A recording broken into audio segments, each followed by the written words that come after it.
Saudara, angka kasus stunting atau kekurangan gizi kronis di Kota Semarang berdasarkan Survei Gizi Indonesia tercatat turun hingga 10,9%.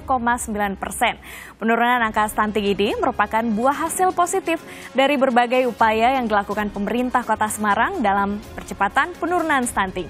Penanganan stunting di Kota Semarang pun mendapat apresiasi, bahkan dijadikan sebagai kota percontohan dan rujukan bagi pengendalian stunting di Indonesia. Lantas seperti apa strategi yang dilakukan pemerintah Kota Semarang serta apa saja program-programnya? Kita akan bahas selama 30 menit ke depan bersama saya Winda Anggreni hanya di Bincang Kita.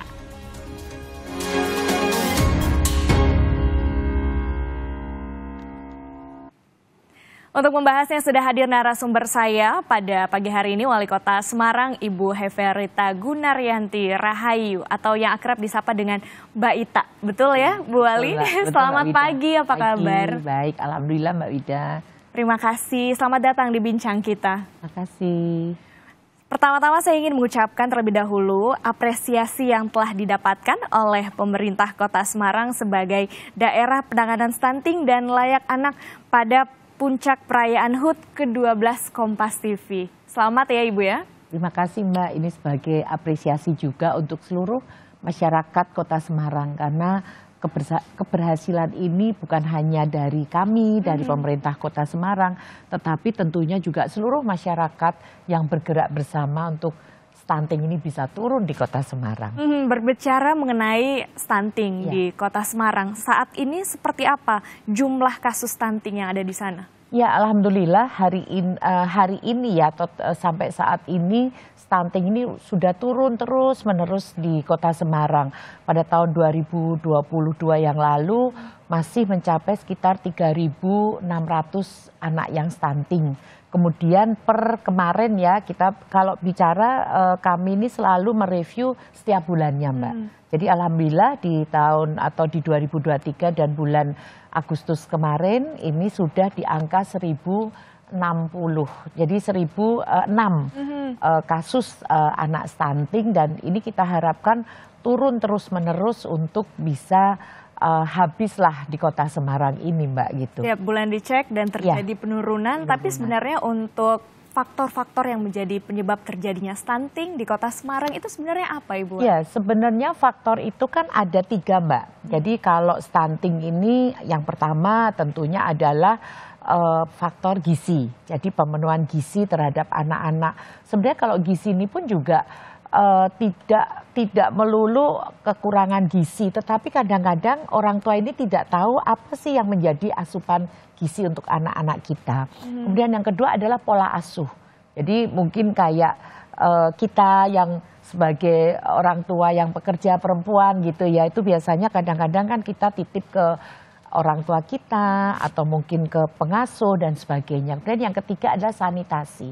Jadi sanitasi ini juga sangat berpengaruh terhadap masalah stunting. Karena biasanya kalau istilahnya sanitasi jelek, sanitasinya kotor, itu anak-anak kan akan terkena tifus, terkena disentri. Ini yang menyebabkan anak-anak juga bisa menjadi stunting. Jadi 3 faktor utama yang menjadi penyebab stunting di Kota Semarang. Menurut data Mbak Ita, penurunan stunting di Kota Semarang nih berdasarkan survei status gizi Indonesia tercatat turun hingga 10,9%. Tentunya ada inovasi, strategi yang dilakukan apa itu Mbak Ita? Ya, jadi strategi ini sekarang kami tidak hanya kepada ke anak stunting saja, tetapi bagaimana penanganan dari hulu sampai ke hilir. Jadi kayak remaja putri, sekarang ini kan remaja putri banyak yang pengen badannya bagus gitu ya kayak Mbak Wida gini kan gitu ya, tapi dengan tidak makan makanan yang bergizi sehingga terjadi kekurangan zat besi gitu, sehingga ini yang memang harus dilakukan untuk bagaimana gerakan-gerakan untuk menyadarkan anak-anak remaja perempuan untuk bisa memenuhi asupan zat besinya. Karena kalau dia dari remaja sudah anemia, nanti jadi calon pengantin ini juga masih anemia gitu sampai menjadi hamil dan nanti akan melahirkan anak stunting. Karena kalau si ibu hamil ini terkena anemia, ini anaknya pasti stunting. Sehingga dari mulai remaja putri ini kita jaga, kemudian kita juga kolaborasi. Nanti kalau untuk remaja putri kami kerjasama dengan SMA, kemudian SMP kami masuk dibantu oleh stakeholder yang lain untuk anak-anak atau remaja putri ini minum zat besi. Oke, jadi dimulai dari remaja bahkan para catin ya, calon pengantin ini sudah diberikan sosialisasi terkait dengan pencegahan stunting. Mungkin boleh disebutkan Mbak Ita, apa sih program-program konkret yang kemudian dilakukan oleh pemerintah Kota Semarang dalam penanganan stunting ini? Iya, jadi kalau yang tadi sudah saya sampaikan Mbak, jadi kalau untuk remaja putri kami masuk ke SMA, kemudian juga ke kelurahan-kelurahan, dikumpulkan, kemudian dites. Jadi ada satu tes ini yang kita tahu bahwa si remaja perempuan ini kekurangan anemia gitu. Bahkan kemarin kami coba untuk setiap sampai turun ke bawah gitu ya, ke kelurahan-kelurahan itu ada yang sampai hampir 30% anak-anak remaja itu yang terkena anemia. Nah ini yang kita harus sadarkan bahwa ini loh nak gitu ya, mbak gitu, kalau kamu nanti kena anemia, anakmu akan stunting. Jadi sudah mulai dibuat pola-pola edukasi. Kemudian calon pengantin juga, kemudian kami punya kemarin Mbak habis meluncing namanya Melon Mas. Oke. Ya, jadi ini untuk generasi milenial. Jadi milenial gotong royong untuk mengatasi stunting. Jadi remaja-remaja itu kita ajak untuk melakukan pembagian-pembagian makanan tambahan kepada anak stunting ini untuk ke anak-anak yang stunting. Jadi mereka juga bisa bercerita. Karena kadang-kadang kan kalau remaja sekarang ini milenial ini kan nggak kalau dengan orang tua ini kadang-kadang nggak nurut gitu ya. Maksudnya itu udahlah kalau saya dengan sesama teman itu lebih mengena gitu betul. Ya. Nah ini yang mereka kan juga tahu bahwa akibat tadi mungkin satu juga karena pola asuh itu karena juga pernikahan anak. Jadi kalau pernikahan anak ini juga bisa mengakibatkan stunting. Jadi dia akan bisa melihat bahwa ini loh kalau menikah secara muda akibatnya juga anaknya stunting. Jadi mereka bisa melihat kemudian bisa memberi contoh. Jadi Melon Mas ini dari milenial untuk milenial dan oleh milenial. Jadi ini salah satu juga selain kami juga ada namanya Rumah Pelita. Jadi penanganan lintas sektor untuk atasi stunting. Ini adalah semacam daycare di mana di dalamnya ini kita beri anak-anak ini masakan sendiri. Jadi di Rumah Pelita ini kita siapkan ada juru masaknya, kemudian yang ngasuh gitu, tapi yang memang dia bersertifikat gitu ya, sehingga betul-betul anak-anak ini bisa lulus stunting dengan cepat. Dan alhamdulillah dengan seperti itu, dengan terbukti anak-anak kita ini sekarang sudah tinggal 1000-an yang mengalami stunting, termasuk ibu hamil juga. Penurunan yang sangat signifikan. Betul, ya Mbak Ita. Ya. Masih banyak yang kemudian ingin saya tanyakan kepada Wali Kota Semarang, tapi kita akan berbincang lagi usai jeda berikut ini. Tetap bersama kami di Bincang Kita.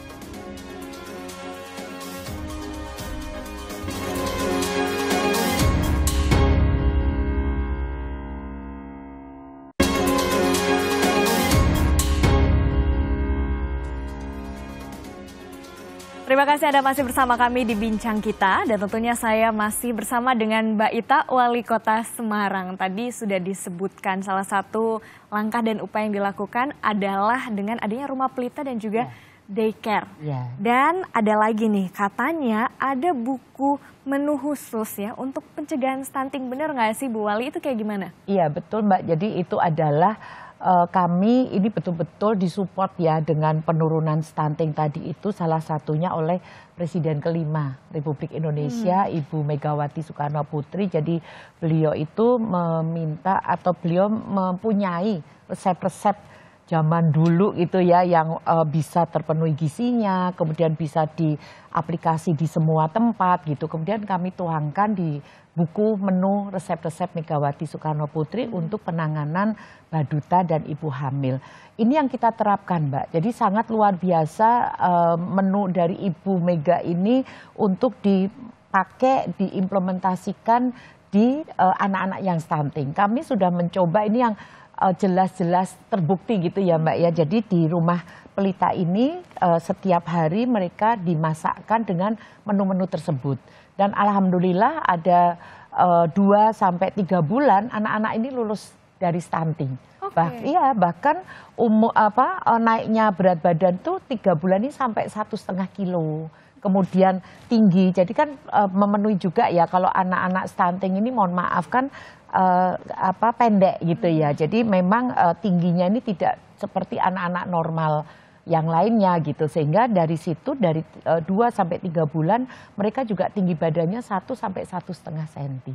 Dan ini membuktikan bahwa dengan makanan-makanan yang sederhana tetapi memenuhi gizi, kemudian juga mudah didapat di lingkungan sekitar, ini bisa menjadikan anak-anak ini juga bebas stunting dan tadi bahwa gizi ini dapat terpenuhi sehingga anak-anak tidak akan stunting lagi ke depannya. Dan ini sudah terbukti ya diterapkan kepada anak-anak yang stunting, kemudian berhasil lulus dari stunting dalam jangka kurang lebih 3 bulan ya? Iya, 2 sampai 3 bulan Mbak. Jadi kalau dia hanya stunting gitu ya, hanya karena mungkin gizinya tidak terpenuhi, itu bisa 2 sampai 3 bulan. Ini intervensi gitu ya, tapi kalau dia mungkin punya satu bawaan penyakit, ini bisa sampai 6 bulan. Jadi kita bisa bedakan mana yang anak-anak betul-betul tidak terpenuhi gizinya, ini bisa kita beli langsung intervensi. Kemudian pola asuh dengan ibu-ibu pekerja, kebanyakan mereka dititipkan, sore hari dibawa pulang lagi. Betul. Dan dengan komposisi yang sudah ada masakan, karena anak-anak stunting ini biasanya pemenuhan gizi harus sekitar 1.400 sampai 1.600 kalori. Jadi mereka diberi makan di situ sampai 1.600 tersebut. Setelah sampai rumah dia tidak diberi pun sudah terpenuhi gizinya. Jadi sampai gitu Mbak, sampai didetilkan gitu dengan adanya daycare. Sangat rinci ya. Betul. Apa yang kemudian dibutuhkan oleh anak-anak agar tidak terjadi stunting. Lalu pasti dari pemerintah Kota Semarang melakukan kolaborasi, sinergi. Seperti apa untuk pencegahan stunting di sana? Iya, jadi kalau namanya kita bergerak bersama Mbak, kalau hanya pemerintah saja tidak bisa. Jadi itu pun juga tidak bisa kalau hanya dinas kesehatan atau Disdaluk, dinas pengendalian penduduk dan KB saja. Tetapi di dalam pemerintah kota pun harus saling sinergi. Jadi tadi mamanya kayak sanitasi. Oh ini sanitasi ada satu rumah yang anaknya stunting, sanitasi mungkin kamar mandinya nggak bagus, dinas yang lainnya yang membantu. Kemudian juga yang dari eksternal, dari dari tim penggerak PKK. Kemudian juga dari eksternal ini adalah dari stakeholder yang lainnya. Kami tidak bisa berdiri sendiri. Makanya setiap kali kita kegiatan-kegiatan ini melibatkan banyak pihak Mbak. Kayak tadi Melon Mas gitu ya, itu terkaitnya dengan anak-anak muda milenial, Gen Z gitu ya. Jadi ada genre, ada forum OSIS, kemudian juga ada forum anak, ada juga dari Karang Taruna, KNPI, jadi semuanya terlibat. Kemudian kalau namanya dengan stakeholder yang lain, BUMN, BUMD, kemudian juga perusahaan-perusahaan swasta, ini semuanya bareng-bareng. Bahkan nanti tanggal 19 kami juga akan meluncing, yaitu kerjasama dengan pengusaha-pengusaha. Oke, gitu.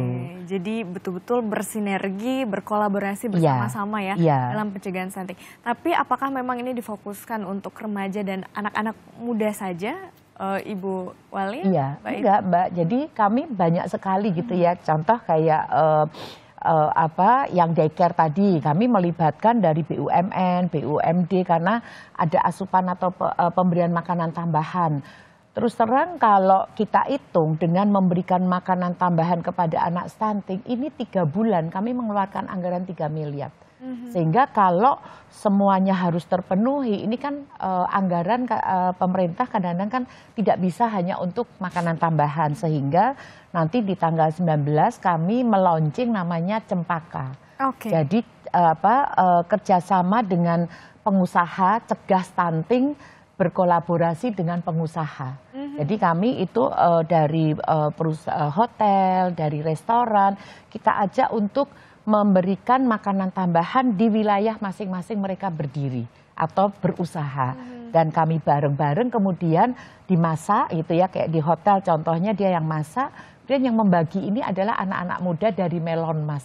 Jadi kolaborasi itu yang kita perlukan sehingga nantinya akan bisa menjadi satu saling kolaborasi, saling sinergi untuk stunting di Kota Semarang ini bisa zero stunting, Mbak. Oke, itu adalah cita-citanya untuk bisa zero stunting, dan Kota Semarang ini dijadikan sebagai kota percontohan dan rujukan bagi pengendalian stunting di Indonesia. Tanggapan Mbak Ita seperti apa? Ya tentunya kami sangat bangga, sangat diapresiasi gitu ya dengan daerah-daerah yang lain. Tapi tentunya ini kan masih juga banyak tantangan. Dan ini adalah kolaborasi. Kami juga tidak bisa berdiri seperti ini tanpa support juga dari para senior-senior gitu ya Mbak ya. Contoh kami disupport oleh Ibu Megawati selaku Presiden kelima Republik Indonesia, yang beliau adalah selalu menekankan perempuan ini berdaya. Kemudian ada Ibu Bintang Puspayoga yang selaku Menteri Pemberdayaan Perempuan, BKKBN, Pak Hasto, karena anggaran-anggaran juga kalau hanya kami sendiri mandiri sendiri tidak bisa, sehingga banyak disupport juga anggaran dari pusat gitu ya, terkait untuk tambahan operasional untuk kader kami dan sebagainya. Nah ini yang kemudian juga bagaimana anak-anak kami atau anak-anak di Kota Semarang ini bisa disupport dari Kementerian PPPPA gitu, sehingga apa yang menjadi program-program kami ini adalah satu kesatuan, sinergi, lintas sektor. Jadi tidak bisa hanya pemerintah kota sendiri, dan ini menjadi satu tantangan lagi untuk bagaimana stunting ini bisa zero gitu, karena tidak, yang tadi saya sampaikan, tidak hanya dari si anaknya tapi dari hulunya juga, ini yang kita harus hulu hingga ke hilir ya. Betul. Tapi bagaimana kemudian pemerintah Kota Semarang memastikan bahwa program percepatan penurunan stunting yang dilakukan ini dapat berjalan dengan baik? Apakah ada pengawasan khusus atau seperti apa? Jadi setiap bulan kami akan review. Kemudian kami juga punya data atau dashboard gitu ya Mbak. Jadi by name by address. Jadi setiap kelurahan, setiap kecamatan ini kita buat datanya sehingga kita tahu mana anak yang lulus, mana yang tidak. Bahkan kami tahu ibu hamil yang anemia berapa. Ya saat ini di Kota Semarang masih ada sekitar 600 ibu yang hamil anemia, karena kalau kita tidak cegah, di sini sudah lulus, ibu hamil ini melahirkan, akan keluar anak stunting lagi, sehingga kalau dari kita dari mulai remaja putri ini kita tidak cegah, ya pasti di sini lulus akan tambah lagi, lulus akan tambah lagi. Ini yang menjadi monitoring bagi kita juga, karena kalau tidak termonitoring, ya akan stuck terus kan, atau bahkan bisa lebih. Lah kalau ini mamnya yang 600 ibu hamil ini tidak ditangani, kan akan keluar 600 lagi anak yang stunting karena akibat dari anemia, sehingga ibu-ibu yang anemia pun ini kita juga intervensi. Betul-betul dilakukan pemantauan secara baik ya agar programnya berjalan dengan baik. Kita akan lanjutkan lagi Mbak Ita perbincangan kita usai jeda berikut ini. Tetaplah bersama kami di Bincang Kita.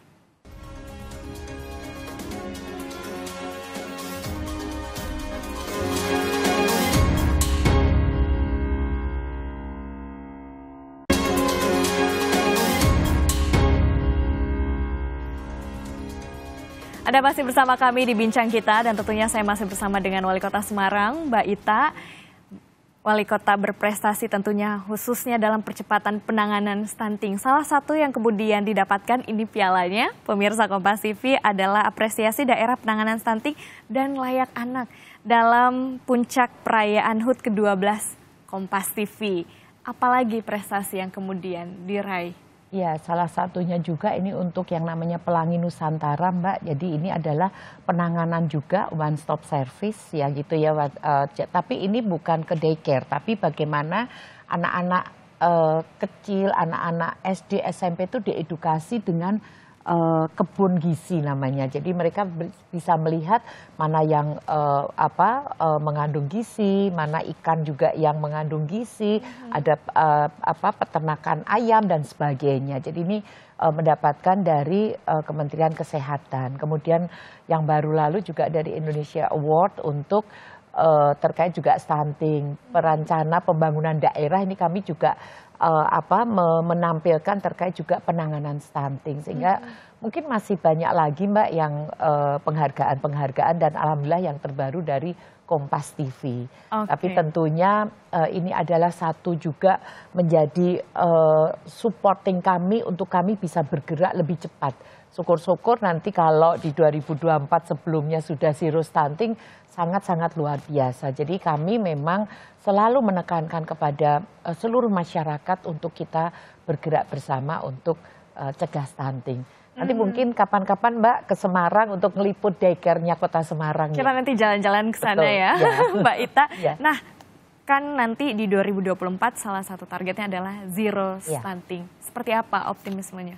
Ya kami sih insya Allah berjuang ya Mbak ya, karena kalau kami melihat saat ini tinggal 1.000 anak yang stunting di Kota Semarang, kemudian ibu hamil sekitar 650-an. Ya tentunya kalau kita dengan memonitor gitu ya dari mulai wilayah RT RW, kemudian kelurahan, kecamatan, dan setiap bulan ini saya monitor sendiri Mbak. Biasalah maklum emak-emak gitu ya jadinya. Jiwa keibuannya keluar gitu. Jadi kami satu-satu karena kami melihat bahwa ini sangat penting. Kalau anak-anak kita stunting di 2045 yang sudah dicanangkan oleh Bapak Presiden untuk generasi emas nggak akan tercapai. Dan kita nanti juga yang susah. Kota Semarang kalau tidak mencapai, anak-anak kita tidak bisa berkompetisi sesuai dengan nantinya di 2045 ini usia produktif ini kan semakin lebar. Kalau tidak bisa bersaing, bagaimana dengan Kota Semarang? Nah kita harapkan para remaja putri, ibu-ibu, juga ayah-ayah gitu ya, suami atau mungkin sekarang pacar gitu ya, yang nantinya bisa mendampingi perempuan-perempuan khususnya di Kota Semarang ini untuk memerangi stunting. Sehingga yang menjadi cita-cita semuanya untuk di 2045 menjadi generasi emas Indonesia tercapai. Baik, jadi pada saat bonus demografi Kota Semarang sudah siap ya dengan generasi-generasi yang sudah disiapkan sejak dini. Kemudian apakah ada program prioritas lainnya selain stunting untuk di Kota Semarang, mungkin pembangunan, infrastruktur, itu seperti apa Ibu? Iya, jadi selain tadi stunting juga kemiskinan ekstrim. Karena di 2024 itu juga dicanangkan Bapak Presiden ini kan ada zero stunting, zero untuk kemiskinan ekstrim. Di Kota Semarang juga masih ada walaupun tidak banyak, ada sekitar 500 kepala keluarga. Tapi ini kemarin kita hitung-hitung juga di 2023 atau awal 2024 ini juga sudah hilang semua kemiskinan ekstrim. Yang tentu yang selain itu ada pengendalian banjir.